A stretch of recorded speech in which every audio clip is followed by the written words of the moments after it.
I know at the end of my Gun Valkyrie review that I mentioned that we would play a game where we're meant to stay in the air the whole time, but due to technical difficulties I'm going to have to put that one on the back burner for now and roll with a plan B where we take a trip to the Far East and hit the waves.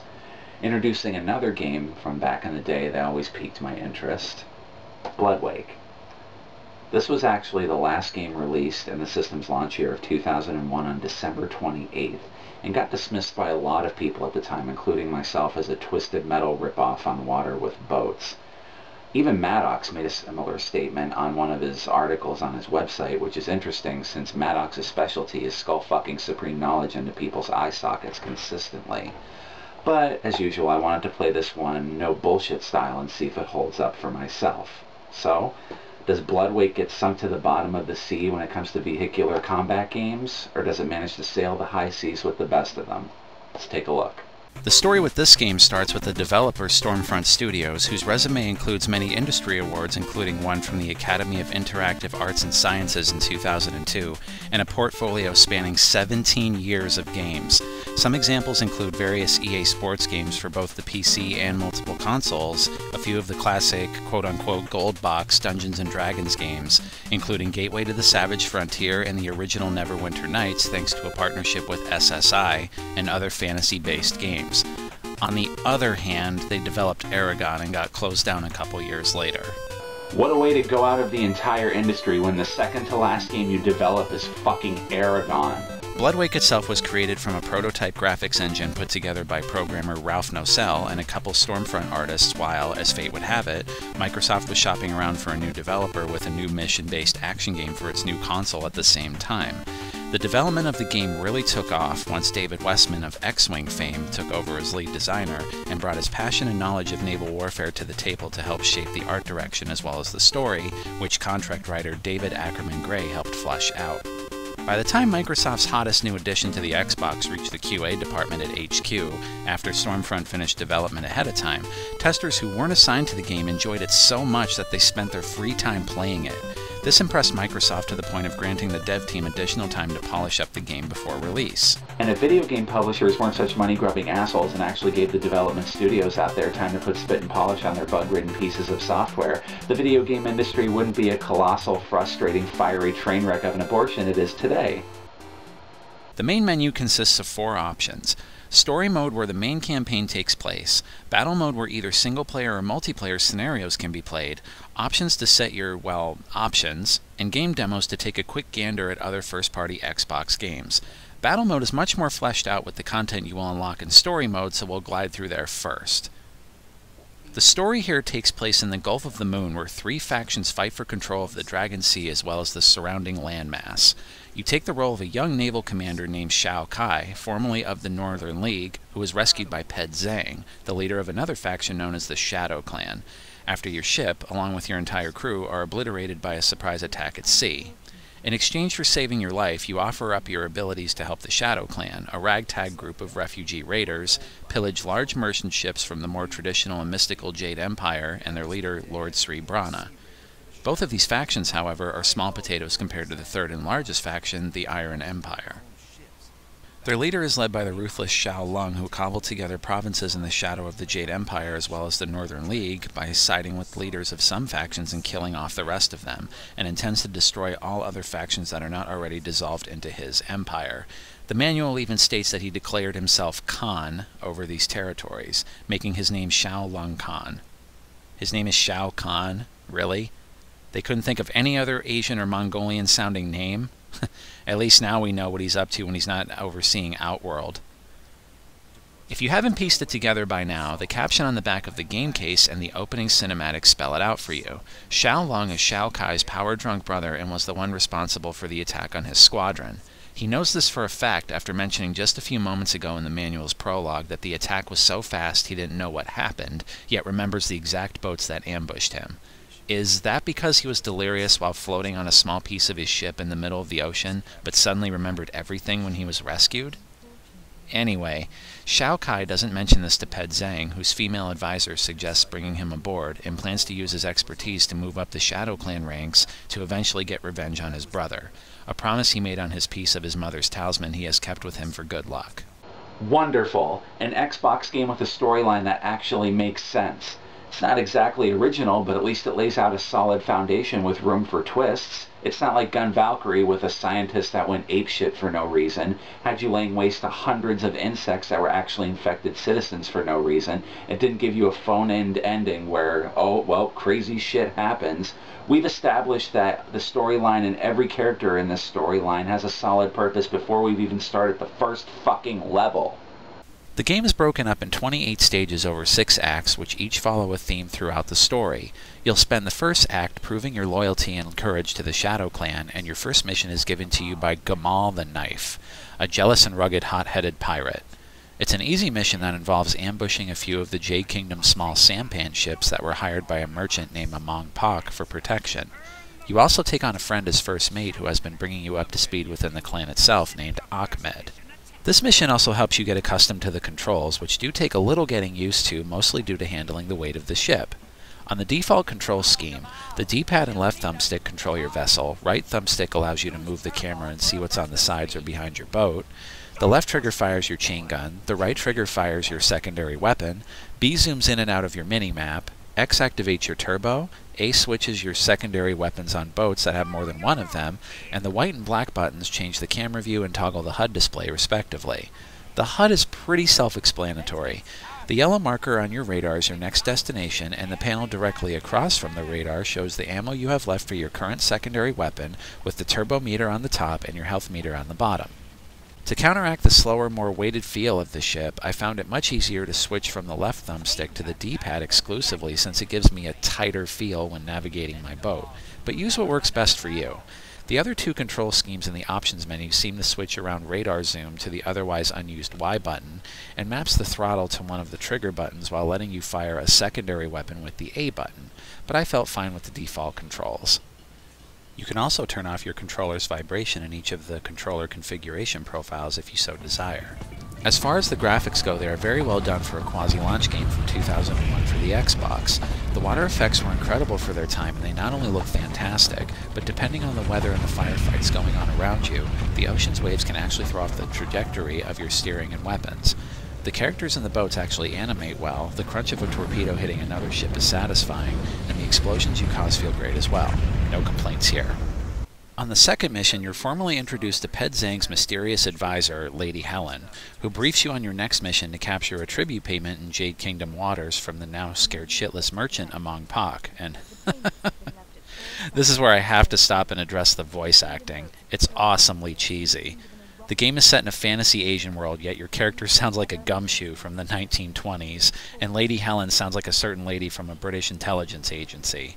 At least Ahmed and Ped Zhang sound like they should, and don't even get me started on the main character's horrible puns.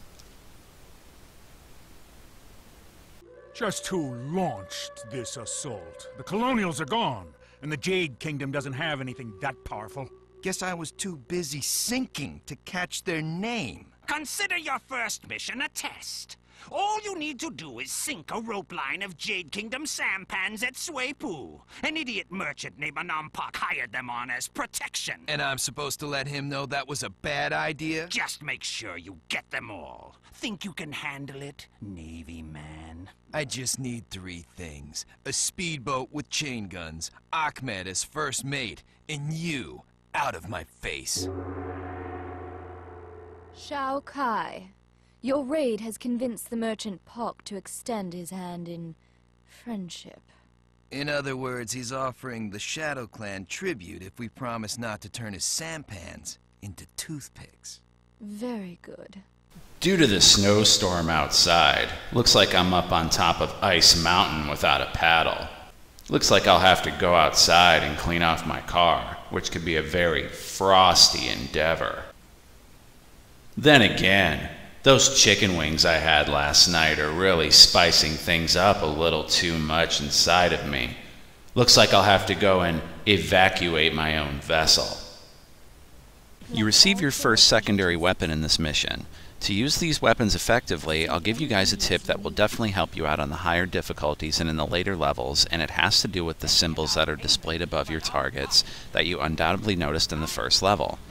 Where there is a diamond symbol floating above the target, that means only your primary weapon will be able to damage the target. When you get closer to the target, however, it will change to a triangle, which means your secondary weapons will now work on the target as well. Green markers indicate a friendly ship, red markers indicate an enemy ship, and yellow markers indicate an enemy land target. If a target is just off on the horizon that you're about to run into, a yellow crosshair will show where their position is before you maneuver into their range. Another tip to keep in mind is that even though the manual mentions there are ships available with homing weapons, you won't see them until later in the game, which means you will have to aim your secondaries manually.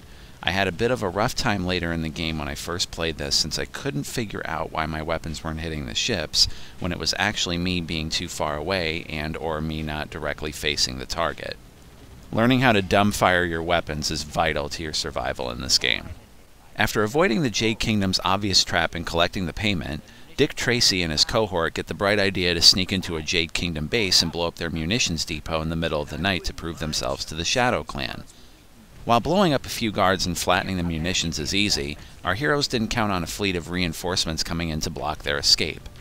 How the fuck did they even know we were here? Were they just hanging out within eyeshot of the island and saw the explosions going off?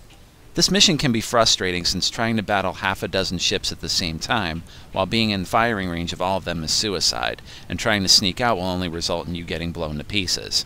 The only way I beat this level on Admiral difficulty is to hide behind a rock and take pot shots at most of the ships. I ended up waiting for some of the bigger ships to come by so I could take them out first without getting shot by the other ships and snatch up the crates they dropped to barely survive.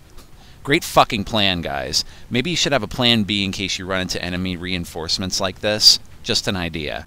The last stage of Act 1 has you running a gauntlet with an unarmed ship while other very well-armed ships try to get in your way as often as they can. Gamal is the current record holder. Gamal is also a cocky idiot. You don't have a chance, boy. I do if I just go around you. We won, Kai. Beat Gamal's best time. All you have to do is memorize the best path through the stage after a few tries, know when to use your ship's turbo booster, finish in time to beat the record, and officially get promoted to captain with a new ship from Ped Zhang. Act 2 follows Shao Kai as an official Shadow Clan pirate as he continues to run missions against the Jade Kingdom while uncovering more information about his past and about his brother. After rescuing 3 merchant ships captured by the Jade Kingdom by blowing the fuck out of their hulls with torpedoes, you will also have to defend a nearby village against an Iron Empire patrol fleet demanding tribute from you. Shao Kai takes great interest in this mission not only because there is a mysterious shaman that summons him for a visit, but because the Iron League ship leading the charge is the Basilisk, which is one of the ships that attacked him and his original crew in the first place. After the next mission that introduces you to the awesome power of the cannon that blows up the groups of Jade Kingdom patrols you are tasked with eliminating into splinters, you'll come to the 8th level, Shakedown. Lord Brana's fleet is in retreat. Guess he learned it's better to lose a few ships in our raids than his entire fleet in an all-out war. Brana's learned to run, now he'll learn to fear. We're gonna sink 2 of his munition ships right under his nose. Inside Nagao Harbor? I like it. You'll go in tonight after dark. But the main channel's heavily defended. The Delta looks like our best bet. Oh, you're learning. Once inside, find the 2 freighters and destroy them. With luck, you can get out before Brahma's forces can react. Another stealth mission? Because that went so fucking well the first time, right? This is actually the first mission in the game where it is in your best interest to be sneaky, to actively avoid certain groups of enemies, and to use the art of hoarding crates. In other words, where an enemy ship explodes and drops a crate, it will always stay at that location until you pick it up, so you know exactly where you need to go back to if you ever run low on ammo, health, or both. Take your time going in, fire your cannon at land targets right when you get into range to take them out, make a quick beeline for the freighters, and get the hell out of there the same way you went in. This level is only annoying if you die from receiving too much fire from the land defenses sprinkled around your main target, or if the freighters randomly pull out of the docks early, but just like any other level, you'll get it after a few tries. The next level is a long escort mission protecting junk ships that are carrying supplies to set up your new base at Kerrang Island. If that wasn't enough, Xiao Lung has put a price on your head which has been taken up by Lord Brana's Eel Squadron, who end up giving you the literal shock of your life if you let them get too close when they ambush you just outside of your destination. After blowing the eel boats to pieces and getting set up at Kerrang, Ped Zhang informs Kai and Ahmed to meet up with the mysterious shaman named Sala after dark while watching out for Jade Kingdom patrols. Turns out the village you protected from the Iron Fleet a few missions ago was Sala's village, and he wants to give you a gift for your trouble. This is where you really have to keep your distance and use the symbols on the top of your targets to stay as far away from the enemy boats as you can, while still being able to pound them into oblivion with your secondaries. Refill your ammo as you go, and use torpedoes for close-range fights and for boats making a straight beeline toward you. After Sala comes out of his hiding space near Sea Dog Island, he presents you with another piece of Shao Kai's talisman. Be careful on your way home. Oh yeah, thanks fuckstick. Why not help me by putting some kind of voodoo shield around my boat or something? The ride back to Kerrang is anything but short. Now that you've been sighted, another patrol is on its way after you while more boats are on their way to Kerrang itself. Take your time and pick your battles one boat at a time. Eventually you will arrive back at Kerrang, get a little bit of help with reinforcements fighting off the assault, and as Kai says, arrive back for your breakfast. Act 2 ends with the war between the Jade and Shadow clans reaching a climax, and Xiao Lung has pushed nearly every Jade Kingdom boat into Shadow Clan waters to fund his growing army with opium trade routes. No, really. Opium trade routes. That's what the game says. No wonder Xiao Lung's so bloodthirsty. Guy must really need his damn fix. Lady Helen also helps Xiao Kai remember more of his past, specifically his parents. We discover that Kai's mother was the noble Lady Xiao, entrusted with a powerful relic known as the Shield of Five Souls, that protects its bearer from evil and is the only known defense against Xiao Lung's seemingly unstoppable Dragon's Claw that we learned about at the end of Act 1. Helen goes on to explain that Lung knew about the power of the talisman and murdered his own mother 10 years ago to keep a piece of it to himself so that he can't be stopped. The other two pieces are scattered around the Dragon Sea and must be recovered by Kai to form the shield. Act 3 starts off with a bang. Actually, several bangs. Actually, a minefield that is helping you blockade in Jade Kingdom Lieutenant Lord Malik and his squadron at Port Nagao. Let the enemy boats slowly pour out of the gate and pick off their ships one by one. Eventually you'll have the opportunity to sink Lord Malik's royal junk before he can escape and both invade and level Port Nagao's defenses. Sri Brana and the Jade Kingdom don't take kindly to this and send a wave of suicidal explosive sampan ships to Kerrang. Thankfully, you can keep your distance and pick them off one by one with your cannon shots while protecting the base. After this is taken care of, Lady Helen enacts a plan to end the war with the Jade Kingdom once and for all by planning a long trek up the Nagao River to blow up a munitions depot at the end of it. As a bonus, Helen has discovered that the third piece of the shield is hidden in a temple behind the depot itself. Well, isn't that convenient? Thankfully, once again, this is made easier by the fact that you have cannons on your canoe of death and destruction. I like the cannon the best because it does such a devastating amount of damage to enemies very quickly before most of them can close in and get more than a shot off. With rockets and torpedoes, you have to lead the target for them to be effective, but with the cannon, you can just sit back and blow the fuck out of everything quickly. As a bonus for this mission, you finally get to use the close-range electrical gun Ahmed stole from your run-ins with the Eel Squadrons. I underestimated this weapon at first, but it is very powerful up close, and can basically sink small ships in one blast. Use this in close range to finish off bigger ships you've damaged with your cannon shots. After laying waste to the Jade Kingdom fleet and turning the depot into ash, you'll find the talisman being guarded by yet another Eel Squadron. Do these pricks ever give up? Take them out one by one and make a boost jump up the temple stairs to grab the third piece of the talisman. This turn of events causes the pompous asshole ringleader of the Jade Kingdom to finally open the door for treaty negotiations.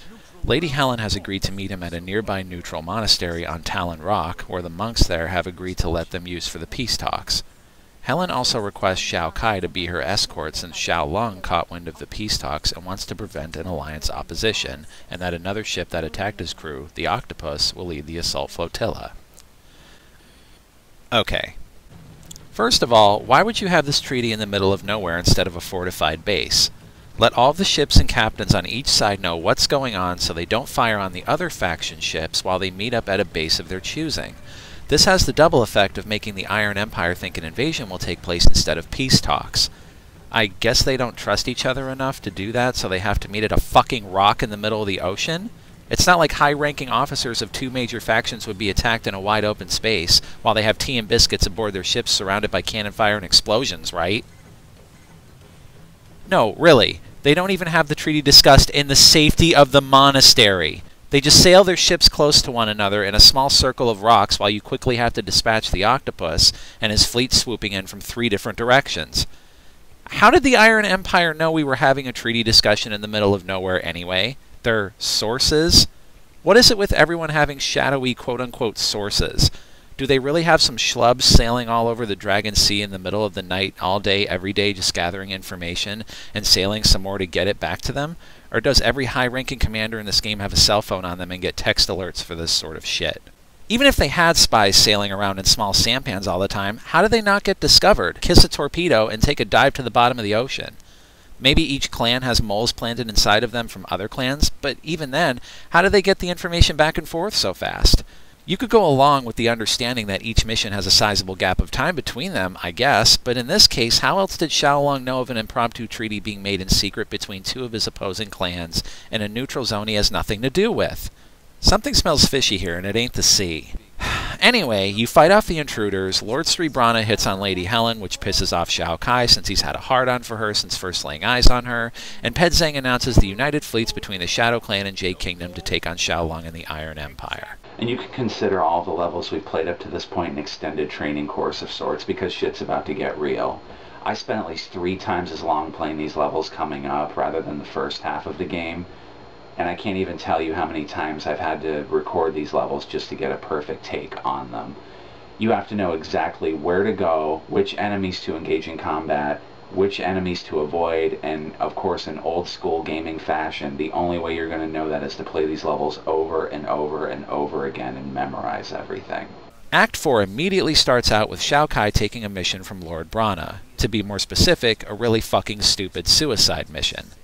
I'll try and make this as simple as possible, Commander Kai.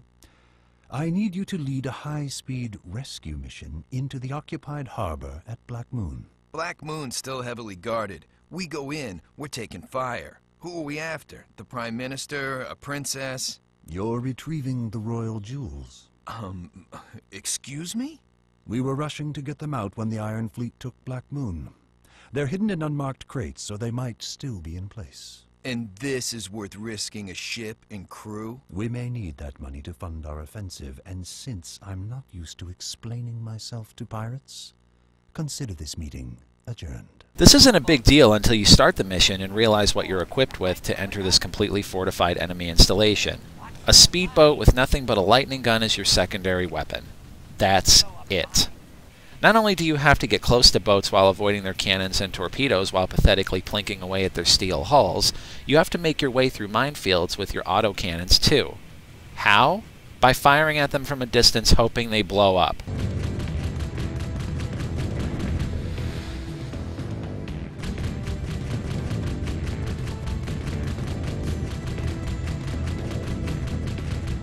I'm not even fucking kidding.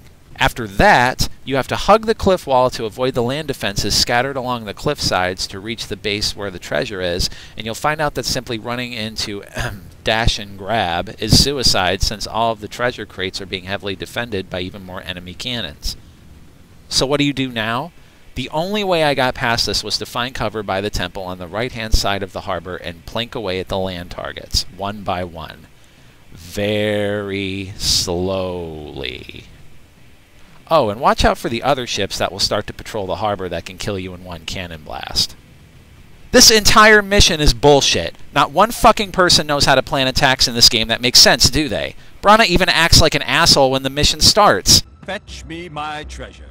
Fetch the taint off my ball sack. There's no reason for this. Maybe if Brana wasn't such a dumbass who wasted all of his resources in the middle of my goddamn crosshairs for the first half of the game, he wouldn't send me on a suicide mission to get his money. Besides, he even said they were in quote-unquote unmarked crates. And if the Iron League hadn't thought to check them and steal the treasure by now, they'll probably be there at a later date when we can invade Black Moon when it's not as heavily defended. But no, logic has no place in the legendary Dragon Sea, it seems.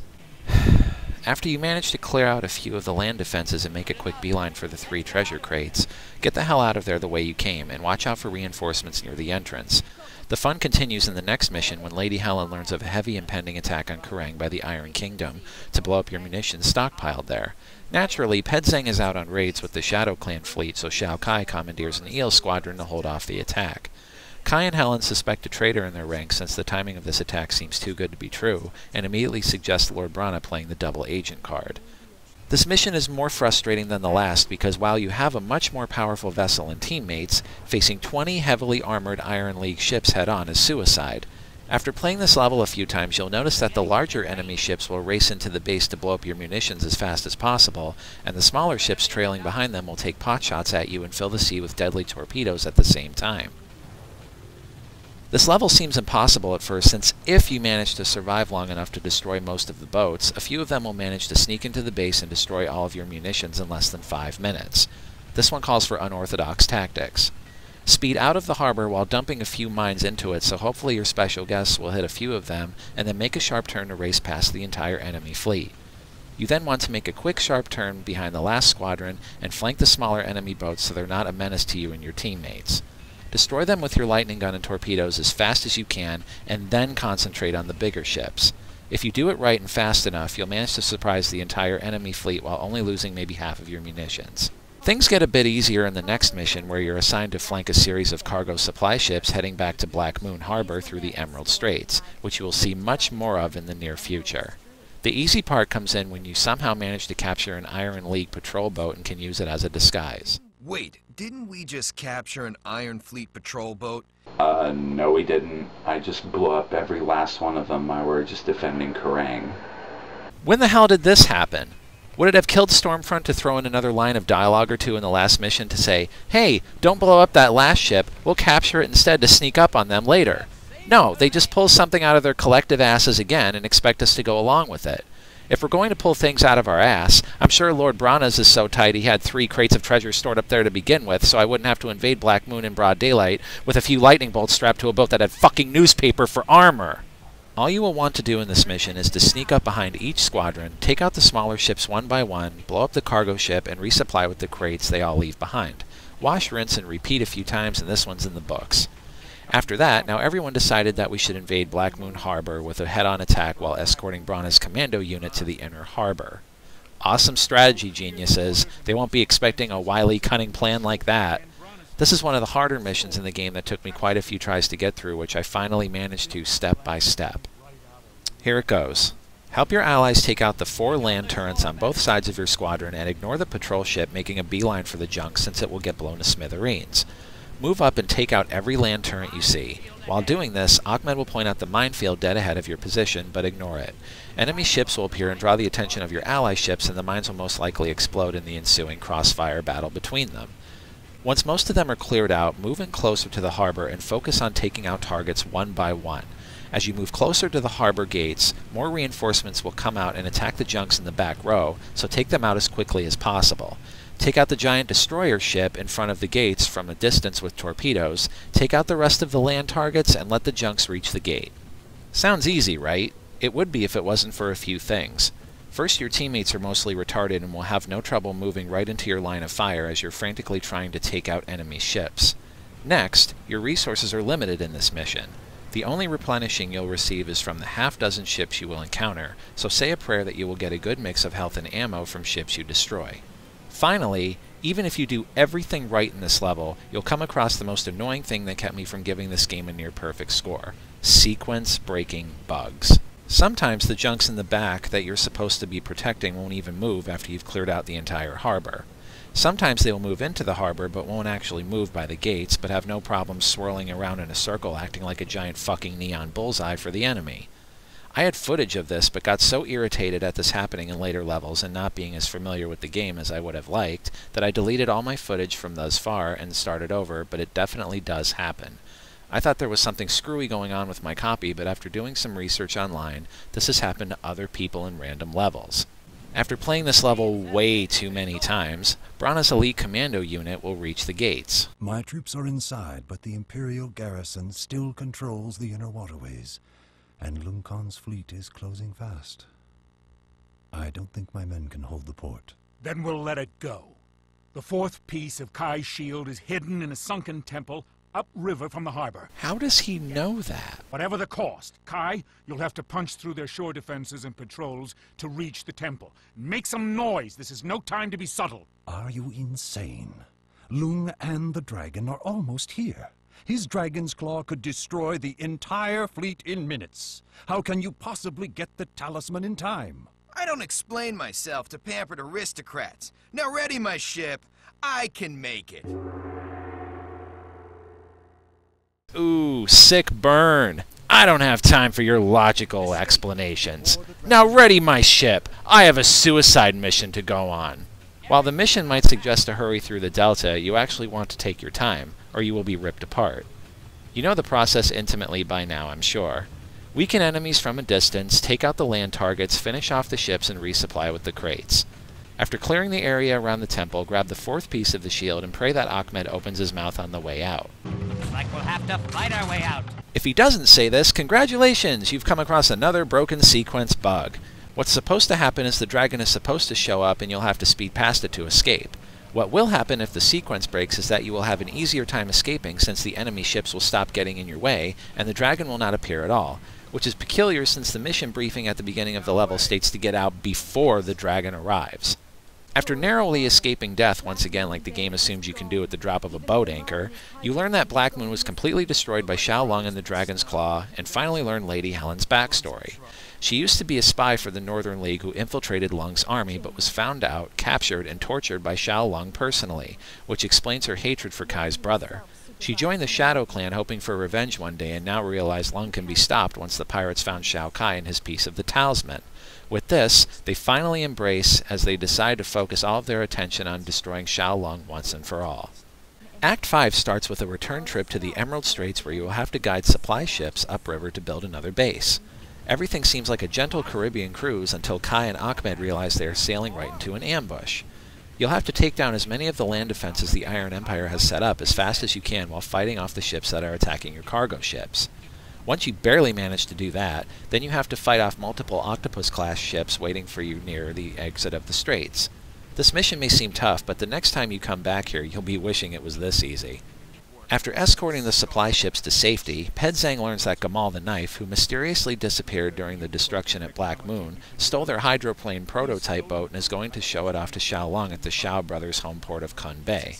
Oh boy, the pissant near the beginning of the game that got his ship pushed in along with his record time by yours truly, and also lost his promotion to captain of the Shadow Clan, threw a hissy fit, and got jealous of me was the traitor all along? What a shock. And another thing, if the hydroplane was so powerful, why wouldn't you be riding it yourself or let someone pilot it who's more trustworthy and doesn't soil his diaper when a noted naval lieutenant hands him his ass on a silver platter in a race? Man, how could a guy like this be any more trustworthy? So what's their brilliant plan this time to infiltrate a heavily guarded base to take down a fast and dangerous prototype vessel with a pilot that has a thirst for vengeance toward your main captain? They give you a weak speedboat, tell you to sneak through a tunnel, sink them all in the middle of the harbor, and leisurely stroll back out. For anyone still with me in this video, are you honestly fucking surprised at this point? I mean, Pedzang has no problem giving you more and more powerful ships as the course of the game goes on, but for one of the most dangerous missions in the game, I get a motherfucking pea shooter that can get blown up by the Iron Empire's fleet if they so much as look at me the wrong way. Does anyone see a problem with this? We've just established that going anywhere near the front of Kun Bay is suicide and that the prototype Gamal stole would be enough to overturn this entire war if it fell into Xiao Lung's hands, and this is what I get to stop it. Sure, I can go fast, but what the fuck does it matter when I can get blown to shit in a couple well-placed shots? It's complete bullshit, and there's no way you're going to get through this level unless you know exactly what to do. Your speed does pay off in the beginning of the level since you can speed past the enemy boats that immediately see you speeding into the harbor. Once inside the harbor, get into the secret tunnel on the right-hand side as fast as you can and follow it through to the inner harbor. You will have to use the rocks as cover to take potshots at the two ships patrolling this wing of the inner harbor, while avoiding the giant destroyer ship on the left-hand side by the main gate that will fire its cannons at you if you get too close. Next, you will have to perform a comically stupid daredevil stunt to get Gamal's attention and lure him back to the area where you just were out of the ranges of land turrets and a second destroyer ship, conveniently placed right in front of Gamal in the hydroplane. Use the same strategy as you did for the first two ships you took out, and eventually you will trap Gamal and take him down. Head back out of the tunnel to find that the Iron Fleet has trapped you in and forces you to surrender. So much for that super secret tunnel, guys. You're then taken prisoner and introduced to Xiao Lung himself. After Lung and Kai exchange some words, Kai is informed that he and Ahmed will be competing in his personal arena, where his crew will eventually kill him. Ahmed tells Kai that some of Lung's warriors are still Northern League loyalists that can blow the gate if he can survive long enough. You are thus thrusted into the arena and have to blow up 20 of Lung's patrol boats before the gate is blown, and you not only escape, but recover the hydroplane that's perfectly intact that Lung simply stuck in a nearby harbor, only being guarded by 2 weak patrol boats. And it's here I really want to bring light to the main criticism this game received on release, and virtually on every review I've read on the internet claiming that this game is simply a Twisted Metal ripoff with boats instead of cars. Not only is this claim absolute bullshit, and it's only been made by people who maybe watched the trailer or glanced at the case for a few seconds, but it's a big reason why I started doing these reviews in the first place. This level is literally the only level in the entire single-player campaign that even slightly resembles Twisted Metal, and you're reaching like hell even at that point. Granted, I haven't played Twisted Metal in quite a long time, but I can spot clear differences between these games. You're driving a vehicle that has weapons on it that can shoot other vehicles that have weapons on them too. That's where the similarities end.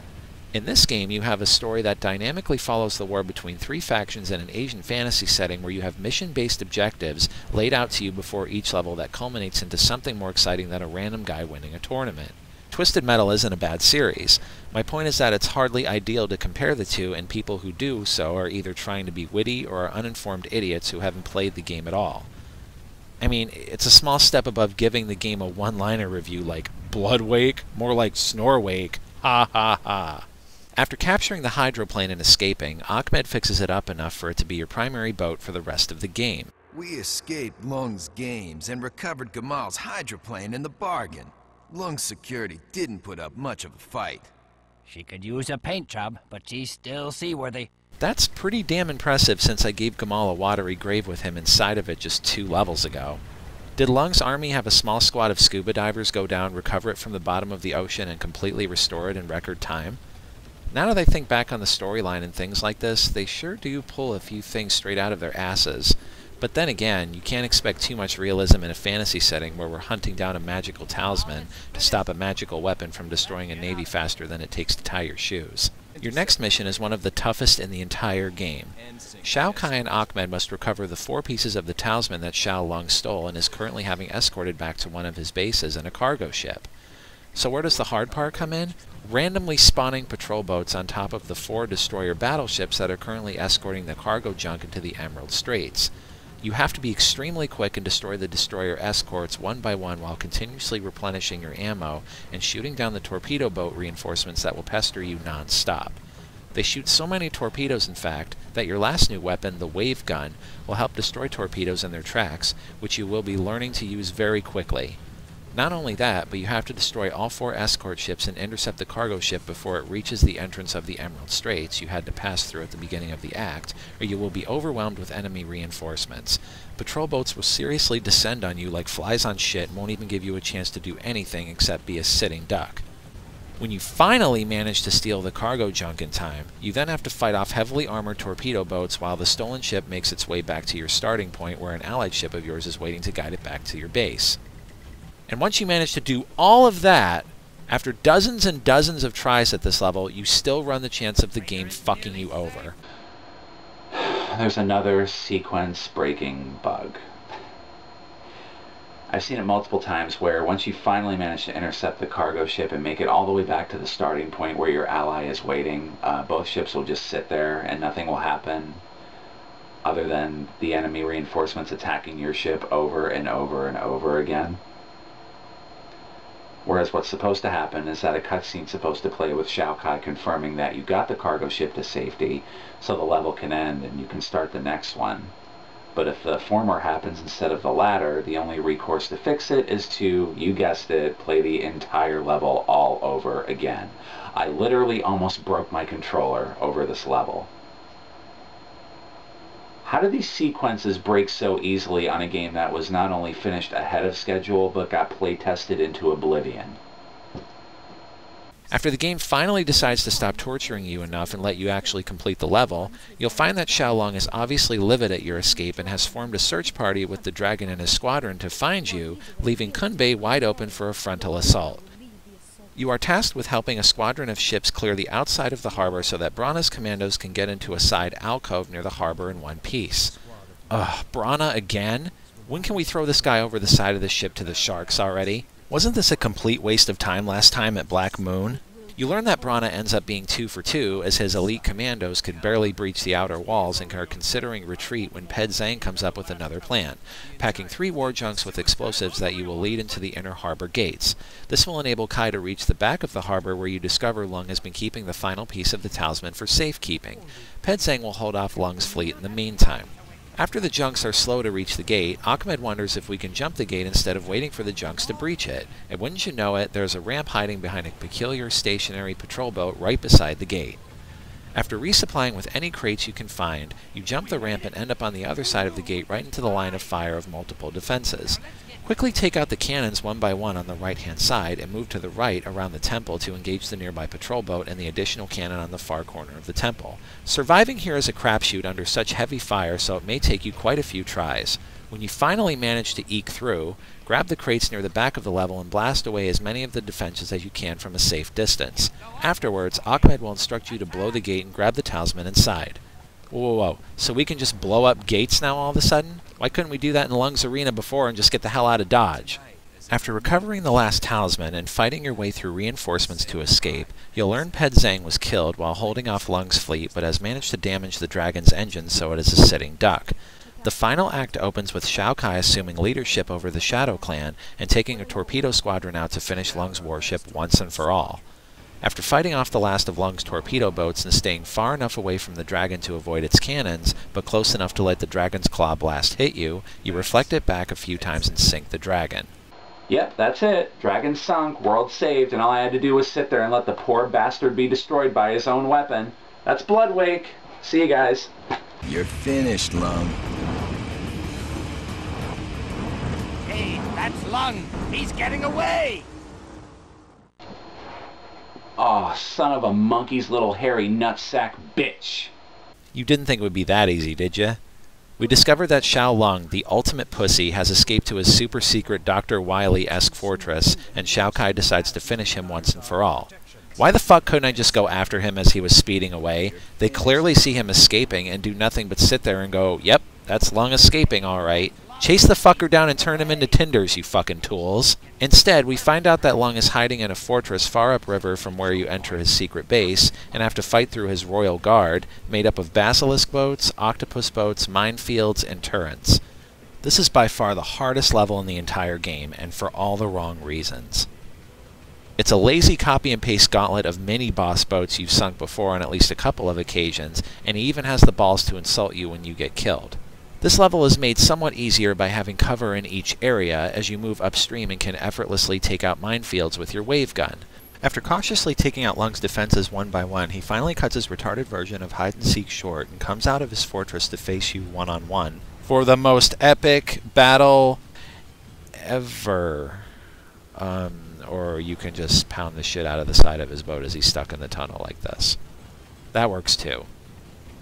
I actually got lucky by luring him into that area, and he can be a formidable opponent after getting this far in the level, but just keep close to him to stop him from using rockets, avoid his mines, and don't engage him head-on. After shooting him enough, he will eventually go down. And after saving the world, Lord Sri Brana and the Jade Kingdom go home, Lady Helen stays with the Shadow Clan, and Shao Kai and Ahmed ride off into the sunset for more sailing adventures. The perfect setup for a sequel. A sequel was in the works due to the success of this game that was going to have a laundry list of new features including better graphics, co-op, multi-level water, and new water currents. Sadly, business contract negotiations eventually fell through, Stormfront was forced to lay off half of its staff, and no game like Bloodwake has been made since. Now, depending on what level you played the story mode on, the unlocks you saw are actually for battle mode. While battle mode is primarily a multiplayer mode for up to 4 players, there is a free-for-all mode in addition to survival missions for single player as well. Choose to fight in 6 different arenas against a different set of ships in different weather conditions, time limits, and kill limits, with the help of special power-ups that boost your speed, accuracy, firepower, and armor as well. Even more maps are available for 2 to 4 player battles in addition to a cool game mode called Domination, where you battle for control of an armed base of sorts. The person who controls it long enough to reach the determined time limit wins, but cannons will fire on opposing ships while they are in the harbor. While nothing in battle mode may not hold your attention as long as the main story will, it's a welcome addition to the classic couch-filling local multiplayer that was popular a decade ago. Yeah, this one actually surprised me quite a bit, and it's nothing like Twisted Metal, guys, so don't pay any attention to that bullshit. Like I said, 1 out of 28 levels in the story mode campaign, plus the multiplayer modes, barely, if at all, resemble Twisted Metal. And I would actually say this game's a lot more like, say, Crimson Skies or Ace Combat or the other aerial dogfighting games. I mean, obviously you're on the sea instead of the air, but the combat system has that dogfighting feel to it as you're fighting boats one-on-one. And did I mention this game had 28 levels in it? As sure as I'm sitting here right now, if this game was released nowadays, each act in the storyline mode would be DLC. The unlocks you get for battle mode as you're playing through story mode, those sure as hell would be DLC. Shit, some of the waves are so big in this game, they'd be fucking DLC too, so don't even get me started. But if I was to continue the 5-star rating system from the Gun Valkyrie review, I would give this one 3.5 stars. The storyline's a lot better than Gun Valkyrie's, in my opinion, obviously. The storyline just ties up great at the end. The graphics were great at the time, especially the water effects. And this game is just packed with content. And I also like the control of each of the ships you get throughout the game, how if you got bigger ships, they were harder to turn a little bit. They had more weight to them. But I'd have to take 1.5 stars away from the extremely annoying sequence-breaking bugs. And I'd also have to take it away from the friendly AI in some of the levels that do more harm than good. And also for some of the voices from the levels, like I guess if you're playing them over and over again like I did, they get really annoying really fast, but I guess that's more of a nitpick. But yeah, for how much this game has to offer, I'd definitely check it out if you're interested at all. Definitely one of the better Xbox exclusives. And that's my mantra, guys. Sorry the review took so long. I've just been busy with a lot of things. If you like the videos, please hit the like button or subscribe to the channel if you want to see more videos like this. I've actually already started playing the Mantra 3 game that I'm going to review for that, so stay tuned. More Duke out. Thanks for watching, guys. We're a band of vicious pirates. Sailing out to sea. When you hear our gentle singing, You be sure to turn and flee. Oh, this is just ridiculous.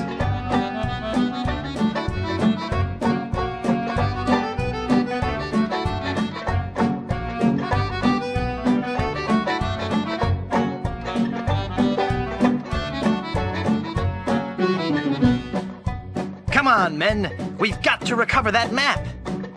that pirate will be done for when he falls into our trap. We're a club attuned for rovers. We can sing in every clef. We can even hit the high notes. It's just too bad we're tone deaf. A pirate I was meant to be, trim the sails and roam the sea.